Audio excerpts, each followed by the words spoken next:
यहाँ आने के लिए आप सबको धन्यवाद। आज शाम अभी माननीय मुख्यमंत्री जी ने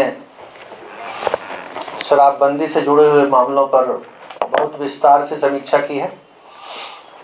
समीक्षा बैठक में मुख्य सचिव, पुलिस महानिदेशक, अपर मुख्य सचिव मद्य निषेध, उत्पाद एवं निबंधन विभाग, अपर पुलिस महानिदेशक विशेष शाखा और पुलिस महानिरीक्षक मद्य निषेध तथा उत्पाद आयुक्त भी उपस्थित थे। माननीय मुख्यमंत्री जी ने निर्देश दिया कि नाजायज शराब की आपूर्ति और बिक्री के खिलाफ चल रहे अभियान को और भी सघन बनाया जाए, उसमें तेजी लाई जाए और जो शराब सप्लाई करने वाले हैं, चाहे राज्य से बाहर के हों या राज्य के अंदर के हों, या जो उसका भंडारण करते हैं या जो बिक्री करते हैं, उनको ही पकड़ा जाए। पीने वालों को पकड़ने की अपेक्षा जो सप्लायर हैं उनको पकड़ने पर बल है। उनके खिलाफ कार्रवाई और न केवल पकड़ना बल्कि उनको कोर्ट से सजा दिलाना, ये उसमें शामिल है। माननीय मुख्यमंत्री जी का ये निर्देश हुआ है और अभी जो प्रगति इस मामले में है, जो नई उपलब्धियां हैं, जो नए काम हुए हैं, सबसे पहले मैं अपर मुख्य सचिव श्री के पाठक से अनुरोध करूंगा कि मद्य निषेध, उत्पाद एवं निबंधन विभाग ने जो नए तरीके अपनाए हैं और उससे जो उपलब्धियां हुई हैं उनके बारे में आपको बताएं। पाठक साहब कृपया संबोधित करें। धन्यवाद। हम लोगों ने आज समीक्षा में माननीय मुख्यमंत्री जी को यह बताया, आ रही है बस आराम से बोले, कि खास तौर से इस अक्टूबर माह में त्योहारों के मौसम को देखते हुए उत्पाद विभाग ने बड़ी तेजी से और बड़ी कड़ाई से लागू किया है शराबबंदी को। हम लोगों ने इस पिछले एक महीना में ही 20,000 गिरफ्तारियां की हैं, जिसमें जैसा कि माननीय मुख्य सचिव महोदय द्वारा कहा गया कि ये सरकार का स्पष्ट स्ट्रेस है कि हम सप्लाई साइड पे ज़्यादा ध्यान दें और पीने वालों पर ज़्यादा ध्यान वो ना दें। इसी वजह से आपको याद होगा, हम लोगों ने अप्रैल में सुधार किया था कि पीने वालों को हम लोग अगर पकड़ते हैं तो 2,000 रुपये फाइन दे के छोड़ सकते हैं। केवल उन्हीं को हम लोग जेल में भेजते हैं जो दोबारा पीते हुए पकड़े गए। तो उसी क्रम में हम लोगों ने अक्टूबर माह में 20,000 गिरफ्तारियां की हैं, जिसमें आम लोग के अलावा खास लोग भी हैं। काफ़ी सारी संख्या में बड़े लोग पकड़े गए हैं, जिनका डिटेल यहाँ देना ठीक नहीं है, किंतु कोर्ट में सब पे केस चल रहा है। हम लोगों ने पीते हुए भी करीब 350 लोगों को पकड़ा, जिसमें डॉक्टर हैं, इंजीनियर हैं, सरकारी सेवक हैं, जनप्रतिनिधि हैं। काफ़ी खबरें आप लोग अखबार में देखते होंगे। तो हमारा स्ट्रेस चहुमुखी है। दूसरी बात यह है कि हम लोगों ने जो रिपीट ऑफेंडर को पकड़ा है तो उसमें भी सजाएं हो रही हैं। सज़ा और कन्विक्शन की भी माननीय मुख्यमंत्री द्वारा समीक्षा की गई, तो बहुत सारे लोगों को 5 साल की सज़ा पिछले विशेष न्यायालय गठन जब से जनवरी से हुआ है, काफ़ी सारे लोगों को इन 10 महीनों में 5 साल की सज़ा हो गई है, कईयों को 10 साल की हो गई है, कईयों को 8 साल की हुई है। तो एक कन्विक्शन करके हम जो शराब माफिया है जो राज्य के बाहर बैठी हुई है, उन पर भी हम लोग काफ़ी स्ट्रेस डाल रहे हैं। इस बारे में अन्य बातें आपको आईजी प्रोहिबिशन डिटेल में बता देंगे। पुलिस पक्ष के द्वारा अलग से कार्रवाई की जाती है। पुलिस और उत्पाद विभाग के बीच में समन्वय रहता है, तो इसलिए जो कुल उपलब्धि है शराबबंदी की, वो उत्पाद की जो उपलब्धि है और जो पुलिस की है उसको मिला करके है, टोटल करके है। तो कुल मिला के जैसा आपने पाठक साहब से सुना कि काफ़ी तेजी लाई गई है। मैं आपको ये बताना चाहूँगा कि दियारा क्षेत्रों में अभियान चलाया गया है इनके विभाग के द्वारा। शराब के पाए गए जो ड्रम है या जो सामान है उसको नष्ट करने के लिए आधुनिक यंत्रों का सहारा लिया गया है। दोबारा पीते हुए पकड़े जाने वाले लोगों को सजा दिलाने के लिए विशेष प्रयास हुआ है और कई तरह से सूचना का संकलन हो रहा है। ये तो इनके विभाग की बात थी। जो पुलिस है, जो राज्य के सारे थाने हैं, उनके द्वारा जो शराबबंदी का काम हो रहा है उसकी समीक्षा डीजीपी करते हैं और डीजीपी के सहायतार्थ आईजी प्रोहिबिशन है। तो मैं आईजी प्रोहिबिशन अमृत राज जी से अनुरोध करूंगा कि वो आपको संबोधित करें। अमृत राज। धन्यवाद सर।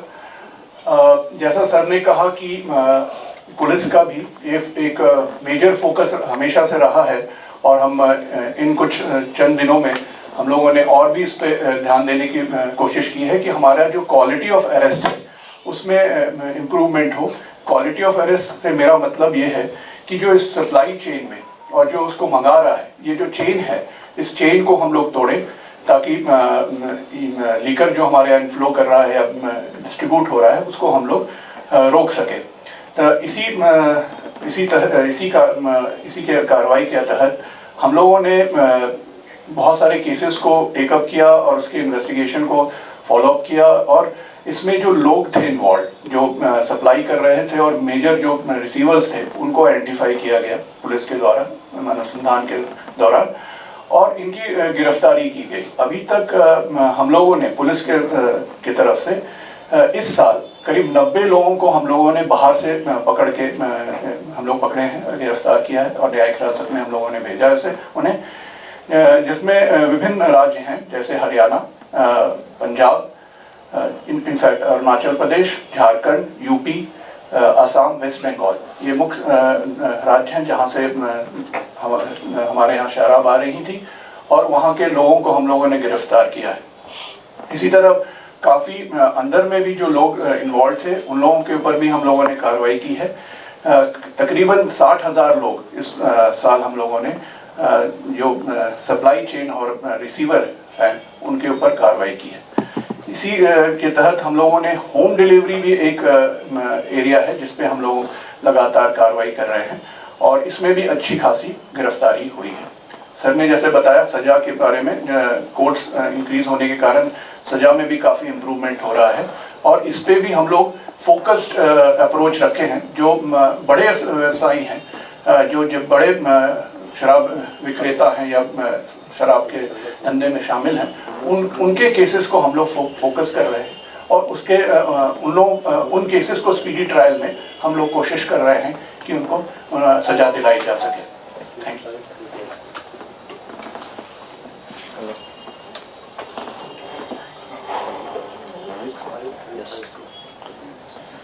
आप सर ये क्लियर कर दिया जाए सर कि पीने वाले को पकड़ा जाएगा या नहीं पकड़ा जाएगा। देखिए, बात प्राथमिकता की है। कानून में दोनों चीजें अपराध हैं। अगर हम एक सप्लायर को पकड़ते हैं तो उससे जुड़े हुए जो 1000 पीने वाले हैं उनकी सप्लाई बंद हो जाती है। तो सप्लाई लाइन को कट ऑफ करना, काट देना, ये अच्छा है ना। हम पीने वालों के पीछे दौड़े, अब कोई अगर पिया हुआ पकड़ा ही जाएगा तो उसको छोड़ा नहीं जाएगा, कानून में माफी नहीं है।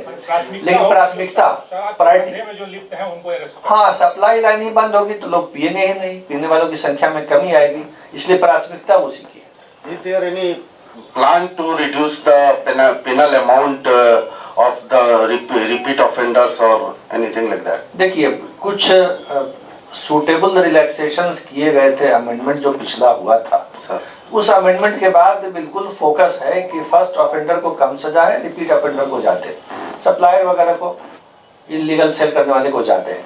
अभी इसमें कोई चेंज या डाइल्यूशन करने का प्रपोजल नहीं है। अभी वर्तमान प्रावधान है, ये सेटिस्फैक्ट्री है और इनको उसी तरह लागू किया जाएगा जैसा अभी कानून है।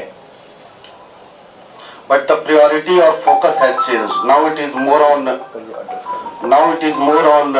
I mean supplier or manufacturer or Yes. that focus is now changing. It's No, not it was never changed. It was always the same. okay. Focus हमेशा से सप्लाई साइड अरेस्ट रही है। जो 1 अप्रैल को हमने अमेंडमेंट किया था उसका फोकस ही यही था कि आप पीने वालों को 50,000 रुपये पेनल्टी थी पहले, उसको हमने कम कर दिया था कि 2,000 रुपये पेनल्टी दो और घर जाओ। लेकिन फोकस वही था कि आप सप्लाई चेन पे अटैक कीजिए। 1 अप्रैल का जो अमेंडमेंट हम लोगों ने किया था, तो फोकस वही है कि सप्लाई चेन पे अटैक करना है। लेकिन इसका ये मतलब नहीं कि पीने वाला पी के आराम से घूमेगा, ये भी नहीं। हमारे ये हम ये संदेश नहीं देना चाहते हैं कि लोग पी करके आराम से घूमे, हम नहीं पकड़ेंगे। इसलिए तो हम लोग क्लियर किए सर। अच्छा किए, क्लियर कर दिए। लेकिन इस बात की कभी कभी आलोचना होती थी, आलोचना ये है कि इस बात की कभी कभी आलोचना होती थी कि पुलिस या उत्पाद विभाग केवल पीने वालों को पकड़ते हैं। तो उसी का जवाब दिया गया कि हमारा फोकस और प्रायोरिटी उधर है, लेकिन अगर नेट में कोई आ गया, कानून के पकड़ में कोई आ गया पीने वाला, तो अपराध तो बहरहाल अपराध है। मतलब कोई ऐसा शिफ्ट नहीं हुआ है चेंज पॉलिसी? नहीं। अच्छा सर, जो ओवरऑल आप लोग का जो एक डेटा है जिस ढंग से अरेस्ट का या फिर जो भी डिटेंशन जो भी है, तो it's increasing day by day. So how do you think that कि आई मीन द मेजर्स और the steps which you are taking is effective, और I mean how do you sir आप बोलेंगे। नहीं, वो आंकड़े जो हैं इट्स इंक्रीजिंग, आंकड़े कम हो रहे हैं, वो बता दीजिए आप बता दीजिए। देखिए ऐसा है कि गिरफ्तारियों के आंकड़े शुरू में बहुत तेज हुए। एक्साइज और पुलिस जनवरी में 300 लोग अरेस्ट करते थे प्रतिदिन, आज हम करीब 1200 लोग अरेस्ट कर रहे हैं प्रतिदिन। क्योंकि अब पहली बार उस अभियान को उस लेवल पे कड़ाई की है हम लोगों ने जो अपेक्षित थी, पहले उतनी हो नहीं रही थी। तो अब उस अपेक्षित कंबाइंड तरीके से जब काम हुआ है, तो पहली बार ये हो रहा है कि अब गिरफ्तारी एक पीक पकड़ी है और अब डाउन हो रहा है। इसका एक और इंडिकेशन मिला है कि पहले कॉल सेंटर में हमको पिछले साल 60-70 कॉल आती थी, फिर जनवरी फरवरी में जब एक्शन होना शुरू हुआ, पुलिस तुरंत जाने लगी, तो 400 कॉल आने लगी, फिर 600 कॉल प्रतिदिन आने लगी। लेकिन अब वो फिर से अब कम हो रही है, 300 कॉल आ रही है। क्योंकि अब एक पीक आता है, हर चीज़ का पीक आ चुका है। अब हमें आशा है कि अगले 3 महीनों में, हम लोगों ने यही असेसमेंट की है कि अगर ये अभियान हमने 3 महीना और रखा कि हम लोग रोज प्रतिदिन 1000-1500 आदमी अरेस्ट करें, तो 3 महीने के अंदर हमारी गिरफ्तारियों में कमी आएगी, शराब की अवेलेबिलिटी में कमी आएगी, पीने का चलन में कमी आएगी, शिकायत हमारे जो कॉल सेंटर उसकी शिकायतों में गिरावट आएगी। अच्छा sir, one high court has I mean 3-4 महीने पहले की बात है, एक बड़ा क्वेश्चन रेलिवेंट ये किया था, जैसा कि सर ने आपने बताया कि उसको डिस्ट्रॉय करने के हम लोग न्यू मेथोडोलॉजीज मतलब इंट्रोड्यूस कर रहे हैं। इस पे था कि भाई वो ग्राउंड वाटर जो कंटेमिनेट हो रहा है उसके डिस्ट्रक्शन से। So what sort of method you are taking to check that contamination? उस पर पॉल्यूशन कंट्रोल बोर्ड से एक्सपर्ट कमेटी बनी थी, उन्होंने इस चीज़ को स्टडी किया और ये पाया कि वो ग्राउंड वाटर कंटेमिनेशन बिल्कुल नहीं होता है, वो सॉइल के अंदर ही एवापोरेट कर जाता है। तो उसका स्टडी करके पॉल्यूशन कंट्रोल बोर्ड ने ये रिपोर्ट हाई कोर्ट में डाली भी थी और उसके बाद हाई कोर्ट ने से एक्सेप्ट भी कर लिया था। सर एक समय बड़े पैमाने पर हेलीकॉप्टर लाया गया, ड्रोन की मदद ली गई, अब लगता नहीं कि उस तरीके का अभियान चल रहा है जैसा पहले चल रहा था? जैसे नहीं, ड्रोन अभी भी चल रहे हैं और बहुत प्रभावी हैं। बस ये है कि उतना आराम से पकड़ा नहीं रहा है, लोग समझदार हो गए हैं, अब थोड़ा घरों के नीचे जा रहे हैं। उसी चीज़ का तो आज प्रेजेंटेशन था। मैं अगले मंडे को जो हमारी एक्साइज कमिश्नर साहब की मीटिंग होती है, मैं इन आंकड़ों को आपको बता दूंगा। ड्रोन अभी भी बहुत प्रभावी है, उसी की वजह से दियारा में वो नहीं बन रहा है जिसको कहते हैं ना इम्प्यूनिटी के साथ शराब बनाना, कि जिसको कहते हैं धृष्टता के साथ शराब बनाना, वह नहीं बन रही है ड्रोन के कारण। ड्रोन बंद कर देंगे फिर से बननी शुरू हो जाएगी। एएलटीएफ को सर जो गाड़ियां दी गई थी वो वापस दी गई? नहीं, वो एएलटीएफ को गृह विभाग से गाड़ियां मिली, दोबारा दे दी गई है। एएलटीएफ को दोबारा गाड़ियां दे दी गई हैं, उनका था विभाग से गाड़ियां दे दी गई, अब गाड़ियां चल रही। सर अप्रैल में एक संशोधन हुआ था, उसमें मजिस्ट्रेटों को पावर दिया जाना था छोड़ने के लिए जुर्माना लेकर के, वो अभी तक लागू नहीं हो सका है। बीच में हाई कोर्ट में हाँ, वो प्रस्ताव माननीय उच्च न्यायालय द्वारा एग्री नहीं किया गया, तो बात वहीं समाप्त होती। लेकिन जुडिशियल कोर्ट से जुर्माना लेकर के छोड़ने का काम हो रहा है, इसलिए उद्देश्य जो एक्ट का है वो अगर एग्जीक्यूटिव मजिस्ट्रेट से नहीं हो रहा है तो जुडिशियल मजिस्ट्रेट से हो रहा है।